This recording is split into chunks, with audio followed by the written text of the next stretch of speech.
अस्सलाम वालेकुम। 90 सेकंड में जापानी अलॉय रिम और जापानी टायर्स आपके लिए। गाड़ियों के बाद अब हम इंशाल्लाह स्पेयर पार्ट्स मार्केट का भी विज़िट साथ साथ करेंगे, जिनमें गाड़ियों के स्पेयर पार्ट, टायर, इंजन हर एक चीज़ का विज़िट करेंगे।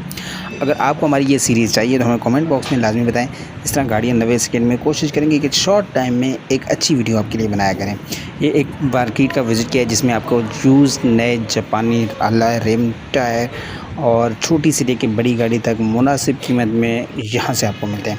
ये आप देख सकते हैं यहाँ पे टायर्स के माशाल्लाह जापानी टायर, चाइनीज़ टायर और उसके अलावा पाकिस्तानी टायर, जर्नल हर कंपनी के और बहुत ही मुनासिब हैं। नए यूज़ हर किस्म के टायर्स यहाँ पे आपको होलसेल रेट पे मिलते हैं। इस तरह की और भी मार्केट्स का हमने विज़िट किया, इंशाल्लाह वो वीडियोज़ भी लगाएंगे जिसमें इंजन और स्पेयर पार्ट्स हर किस्म का, छोटी से लेकर बड़ी गाड़ियों का। इस तरह की वीडियो चाहिए तो आप हमें कमेंट्स में बताएं। इंशाल्लाह गाड़ी के साथ ये सीरीज़ भी हम शुरू करेंगे।